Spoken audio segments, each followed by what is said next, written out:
नमस्कार, आपका स्वागत है आपके खुद के YouTube चैनल पर जिसका नाम है KS स्टोरीज़, मतलब खाटू श्याम जी की कहानियाँ या फिर कौशल शर्मा स्टोरीज़। और आज जो मैं आपको कहानी सुनाने वाला हूँ वो बहुत ही प्यारी खाटू श्याम जी की कहानी है, जो कि बहुत ही सुंदर कहानी है। और इस कहानी को सुनने के बाद आपको ये बात माननी पड़ जाएगी कि खाटू श्याम बाबा आपकी मदद करते हैं, मतलब कि श्याम बाबा आपकी मदद करते हैं। और अगर आपके भी जीवन में, आपके भी ज़िंदगी में किसी भी ईश्वर ने कोई चमत्कार किया है, ऐसा आपको लगता है, ईश्वर तो चमत्कार करते ही हैं, पर अगर आपको ऐसा लगता है और आप मुझे अपनी कहानी बताना चाहते हैं कि मैं अपनी भाषा में उसको सुनाऊं, तो मुझे इसी वीडियो के नीचे कमेंट में ज़रूर बताइएगा कि आपके पास कोई कहानी है। अपना कॉन्टैक्ट नंबर लिखिएगा, मैं आपसे संपर्क करने की पूरी कोशिश करूँगा। और इस कहानी को सुनने के बाद आपको अपने ईश्वर पे भरोसा और बढ़ जाएगा। तो चलिए कहानी शुरू करते हैं। तो ये कहानी है रमेश जी की, जो कि राजस्थान के जयपुर के रहने वाले हैं। और ये एक रिक्शा चालक हैं, जो कि जिनके परिवार में एक उनकी वाइफ हैं, 2 बच्चे हैं, एक बूढ़ी माँ और एक पिता हैं। रमेश जी अपनी ज़िंदगी में बहुत ही ज़्यादा संतुष्ट थे। हाँ, वो पैसा भले ही कम कमाते हैं, लेकिन वो अपनी ज़िंदगी में बहुत ज़्यादा खुश थे, क्योंकि उनका परिवार खुश था। छोटा परिवार, सुखी परिवार, क्योंकि बच्चों को दादा दादी का प्यार मिलता है, मम्मी पापा का प्यार मिलता है। बहुत ही खुश परिवार। थोड़ी प्रॉब्लम्स आती हैं, लेकिन पति पत्नी और सभी मिल कर के उस कमी को पूरी कर लेते हैं। पत्नी जो हैं वो घर घर जा कर के चौका बर्तन करती हैं, वो कुछ पैसे कमा लाती हैं। पिता जो हैं वो रिक्शा चालक हैं, रिक्शा चलाते हैं, वो कुछ पैसे ले आते हैं, जिस वजह से उनका जीवन यापन बहुत ही अच्छे से चल रहा था। बहुत अच्छे से क्या, मतलब चल रहा था। और दोनों जो बच्चे हैं, एक लड़का है और एक लड़की है। लड़की जो है वो 6th क्लास में पढ़ती है, लड़का जो है वो 3rd क्लास में पढ़ता है। होता क्या है कि कुछ इनका जीवन ऐसे ही चल रहा होता है। और हाँ, मैं आपको बहुत अच्छी बात बताने वाला हूँ कि ये भगवान में मानते तो हैं, पर ऐसे इन्हें अभी तक नहीं पता था कि खाटू श्याम बाबा नाम के भी कोई भगवान हैं, जो लोगों पे बहुत ज़्यादा कृपा करते हैं और बहुत ज़्यादा चमत्कार करते हैं। होता क्या है कि अब माँ बाप बूढ़े हो चुके हैं। कुछ दिन बाद, कुछ समय बीतते हैं, उसमें क्या होता है कि पिता को कोई दिक्कत हो जाती है, बीमारी आ जाती है पिता को। उन्हें तुरंत रमेश जी जो है अपने ही रिक्शे पे बैठाते हैं, क्योंकि आप तो जानते ही हैं कि बड़े लोग की मदद बड़े लोग ही करते हैं। अब उनके पास रिक्शा था तो गाड़ी वाले तो मिलने वाले थे नहीं। तो होता क्या है कि रमेश जी अपनी वाइफ और अपने पिता के साथ अपने पिता को अपने रिक्शे पे बैठाते हैं और एक अस्पताल लेकर के जाते हैं। अस्पताल में बहुत सारे चेकअप्स होते हैं, बहुत सारी चीज़ें होती हैं जो कि रमेश जी के बजट से एकदम बाहर होती हैं। रमेश जी अपने अभी तक जितनी भी जमा पूंजी इकट्ठा की थी, सारी की सारी जमा पूंजी उस हॉस्पिटल में दे देते हैं। उसके बाद डॉक्टर कहते हैं कि इस समय जो है आपके पिताजी को एक ऑपरेशन की ज़रूरत है। उनके ब्रेन में ब्लड क्लॉट हो गया है। अगर उसका ऑपरेशन ना किया गया तो आपके पिताजी नहीं बच पाएंगे। रमेश बहुत परेशान हो जाते हैं। घर में ना पैसा है, ना अनाज है, ना कुछ है। बच्चे भी भूखे हैं, क्योंकि जो भी घर में जो भी सामान था, थोड़े बहुत जो उन्होंने इकट्ठा कर रखे थे, या फिर जो भी थोड़ा छोटा मोटा जो भी सोने का सामान ले रखा था, उन्होंने उन सबको गिरवी रख दिया। कुछ लोगों से उधार मांगा, कई लोगों से इधर उधर हाथ पैर मारे, पर लोगों ने उनकी मदद नहीं की। तो उन्होंने अपने जो भी छोटा मोटा सोने का जो सामान था उनको बेचा, और जो भी पैसा मिला उसी से अपने पिताजी का वो इलाज करवा रहे थे। होता क्या है कि जब रमेश जी बहुत परेशान हो जाते हैं तो हॉस्पिटल के बाहर एक सीढ़ी पे एक चबूतरा बना होता। चबूतरा आप समझ रहे होंगे, एक सीमेंट का बैठने का की जगह बना देते हैं, उस पर बैठते हैं सभी। तो उस पर जा कर के बैठ कर के वो एकदम बहुत ही परेशान थे। उन्हें समझ में नहीं आ रहा था कि वो क्या करें। बच्चों की भूख, पिता का इलाज, माँ की परेशानी, और बीवी की परेशानी, इन सारी बातों को सोच सोच करके रमेश जी जो है बहुत परेशान हो चुके थे, बहुत ही ज़्यादा परेशान थे, बहुत ही ज़्यादा डिप्रेशन में आ चुके थे वो उस समय। लेकिन होता क्या है कि तभी एक झांकी निकल रही होती है वहाँ से, श्याम बाबा की झांकी निकल रही होती है ना। तो वो उस समय उनको कुछ समझ में नहीं आ रहा था, तो वो उस छोटी सी झांकी में जाकर के किनारे खड़े हो जाते हैं। तभी उसमें से एक बुजुर्ग, एक लाल पगड़ी बांधे हुए, बड़ी बड़ी मूंछों वाले एक वृद्ध अंकल वहाँ पे आते हैं। एक उम्रदार अंकल, मतलब उम्रदार व्यक्ति वहाँ पे आते हैं और वो उनसे कहते हैं कि क्यों परेशान है तू? तेरे चेहरे से लग रहा है कि तू बहुत परेशान है। ये 3 बाण के धारी हैं, हारे के सहारे हैं, इनसे जो भी तू मांगेगा, जो भी तू करेगा, वो तुझे मिलेगा। तो होता क्या है कि वो जो वृद्ध व्यक्ति रहते हैं, उन्होंने रमेश जी को बताया कि आप जाइए और जा कर के खाटू में श्याम बाबा जी के मंदिर में दर्शन करके आइए। तो होता क्या है कि रमेश जी को कुछ समझ नहीं आ रहा होता है। रमेश जी अंदर जाते हैं, अपनी वाइफ से कहते हैं कि मैं बहुत हार चुका हूँ और अभी अभी मैंने बाहर एक झांकी जाते हुए देखी है जो कि कोई श्याम बाबा हैं और कहते हैं कि ये चमत्कार करते हैं। तो अब हमारे पास कोई और सहारा नहीं है, हमारे पास कोई और ऑप्शन नहीं है कि और हम क्या करें। तो मैं जा रहा हूँ उसी सहारे के पास, देखता हूँ कि क्या वो हमारी मदद करते हैं कि नहीं करते। होता क्या है कि रमेश जी बिना कुछ खाए पिए, और आप जानते हैं कि जयपुर से कितना दूर है खाटू। अगर आप गए हैं तो आपको पता होगा जयपुर से कितना दूर है खाटू, बहुत ही पास है। मुझे लगता है अगर वो रिक्शे से चलते हैं तो कुछ घंटों में पहुंच जाएंगे। रमेश जी बिना कुछ खाए पिए अपना वही रिक्शा उठाते हैं और चल देते हैं, बिना खाए पिए रास्ते में अपने रिक्शे को चलाते हुए अपने पिता को उसी हाल में छोड़ के। क्या करें, ऑप्शन नहीं है उनके पास। रमेश जी चलते हैं, बढ़ते हैं आगे,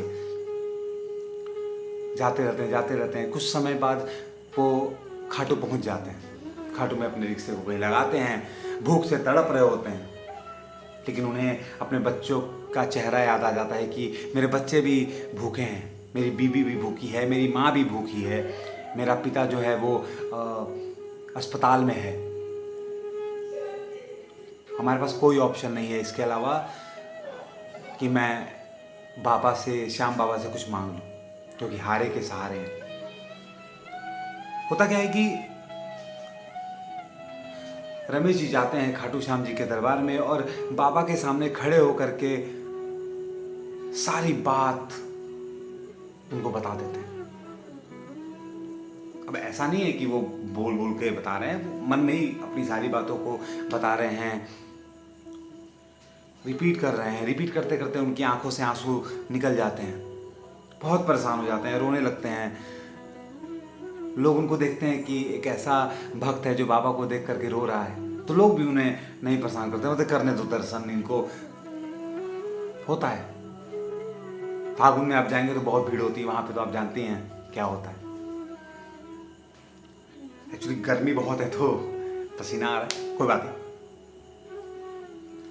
फिर होता क्या है कि वहां से रमेश जी बाबा को अपनी सारी बात बता करके वहां से निकल जाते हैं। रमेश जी को लगा कि यहाँ तो कुछ हुआ ही नहीं, लेकिन उन्हें नहीं पता था रमेश जी को कि बाबा को जैसे ही आप याद करते हैं वैसे ही बाबा आपके काम पर लग जाते हैं। खुद नहीं आते हैं, वो किसी को जरिया बना के भेजते हैं या किसी को भेज देते हैं। वहाँ से रमेश जी निकलते हैं, भंडारा चल रहा होता है, कुछ खाते हैं, क्योंकि देखिए ताकत तो चाहिए शरीर को। होता क्या है कि रमेश जी निकलते हैं वहाँ से, कुछ खाते हैं, अपने रिक्शे से अपने घर की तरफ बढ़ रहे होते हैं, अस्पताल की तरफ बढ़ रहे होते हैं, जयपुर की तरफ बढ़ रहे होते हैं। तो जब वो बढ़ रहे होते हैं तो वो देखते हैं कि एक बहुत ही एक अच्छी सी वाइट कलर की बड़ी सी गाड़ी है। गाड़ी के पास एक आदमी खड़ा है, कोई सेठ जी खड़े हैं। वो जाते हैं, रमेश जी जाते हैं उनके पास और पूछते हैं कि साहब क्या हुआ बताइए, अगर मैं आपकी कुछ मदद कर पाऊँ तो वो सेठ जी कहते हैं कि मेरी गाड़ी ख़राब हो चुकी है और जयपुर में ही एक अस्पताल में मेरी वाइफ की डिलीवरी है। मतलब कि मेरी वाइफ जो है वो प्रेग्नेंट है और उसकी डिलीवरी है और मुझे बहुत ही सही समय पे मुझे उस अस्पताल में पहुंचना है। रमेश जी बोलते हैं कोई बात नहीं, मैं पूरी कोशिश करूंगा आपको आपके सही समय पे आपके अस्पताल तक पहुंचा पाऊँ, आप बैठिए। रमेश जी अपनी पूरी जान लगाते हैं, पूरी ताकत झोंक देते हैं, बहुत तेज चलाते हैं उस रिक्शा गाड़ी को और सही समय पे पहुंचा देते हैं। लेकिन उस समय भी उस सेठ जी को बहुत ही ज़्यादा परेशान देख करके रमेश जी वहाँ से हिलते नहीं हैं। वो सोचते हैं कि जिन सेठ को मैं लेके आया हूँ वो भी बहुत परेशान है, तो मैं इनका साथ छोड़ के कैसे जाऊँ। होता क्या है कि कुछ देर बाद उन सेठ जी की बीवी के डिलीवरी हो जाती है, उनका एक बेटा होता है। सेठ जी बहुत खुश होते हैं, सेठ जी की आंखें भरी हुई होती हैं, खुशियों के आंसू होते हैं वो। लेकिन रमेश जी के चेहरे पे वही मायूसी, क्योंकि उनके पिता एडमिट हैं, बच्चों के पास खाने को कुछ नहीं है। होता क्या है कि वो सेठ जी आते हैं और रमेश जी से पूछते हैं कि रमेश जी बताइए मैं आपके लिए क्या कर सकता हूँ। रमेश जी कहते हैं कुछ नहीं साहब, बस आप मुझे मेरा भाड़ा दे दीजिए, जो भी मेरा बनता है आपके हिसाब से आप देख लीजिए, जो भी मेरा भाड़ा बनता है, मैंने आपको कितने दूर से लाया है आप देख लीजिए और मुझे दे दीजिए, क्योंकि मुझे जाना है बहुत जल्दी, मुझे बहुत तेजी है, क्योंकि मेरे पिता खुद अस्पताल में भर्ती हैं, जयपुर के किसी छोटे से अस्पताल में भर्ती थे। फिर होता क्या है कि वो सेठ जी पूछते हैं कि आपके पिताजी किस अस्पताल में है। रमेश जी बताते हैं उनको कि ऐसे ऐसे है, अपनी पूरी कहानी बताते हैं कि मेरे बच्चों ने कई दिन से खाना नहीं खाया है, आप अभी कुछ मुझे भाड़ा देंगे तो मैं कम से कम अपने बच्चों को खाना खिला पाऊंगा 2 समय का, इससे मेरे घर में 2 टाइम का तो खाना आ ही जाएगा। वो सेठ जी बहुत खुश होते हैं क्योंकि रमेश जी की वजह से वो सही समय पे उस अस्पताल में पहुंच पाए जिस अस्पताल में उनकी वाइफ एडमिट थी। होता क्या है कि जैसे ही सेठ जी को पता चलता है कि रमेश जी की ज़िंदगी के बारे में, रमेश जी कितना परेशान हैं, क्या है कैसे हैं, तो रमेश जी ने तुरंत, माफ़ कीजिएगा, सेठ जी ने तुरंत रमेश जी से कहा कि मैं चलता हूँ आपके साथ उस अस्पताल में। वो जाते हैं और बोलते हैं कि आज के बाद अभी तुरंत आपके पिताजी का इलाज मैं करवाऊंगा, उनकी पूरी जिम्मेदारी मैं लेता हूँ, आपके घर की जिम्मेदारी मैं लेता हूँ, आपकी बेटी की पढ़ाई, आपकी बेटी की शादी तक की जिम्मेदारी मेरी, क्योंकि मेरा एक बेटा है और अब एक बेटी भी आ गई।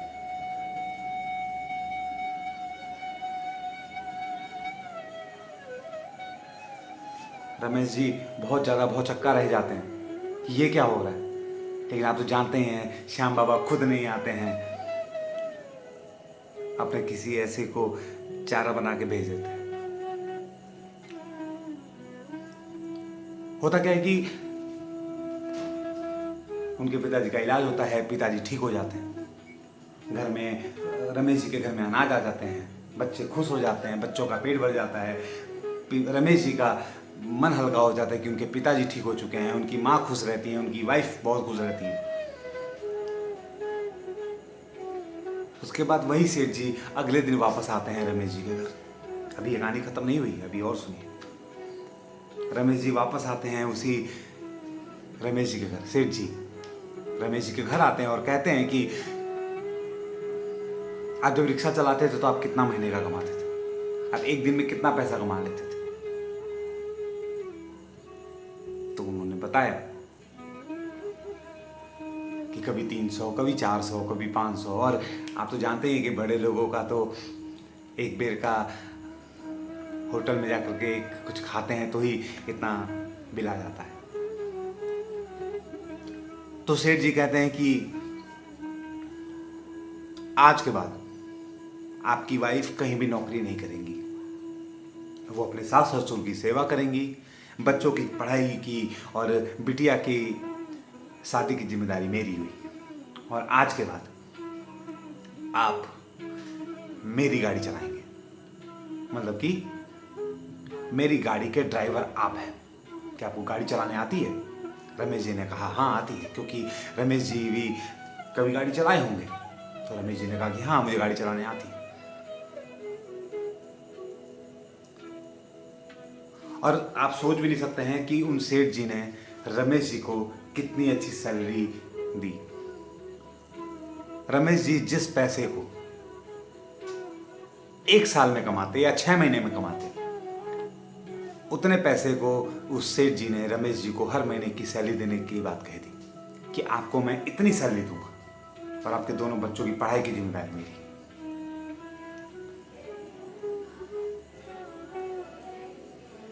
तो खाटू श्याम बाबा कब कहां से किस तरीके से आ जाते हैं किसी को नहीं पता है।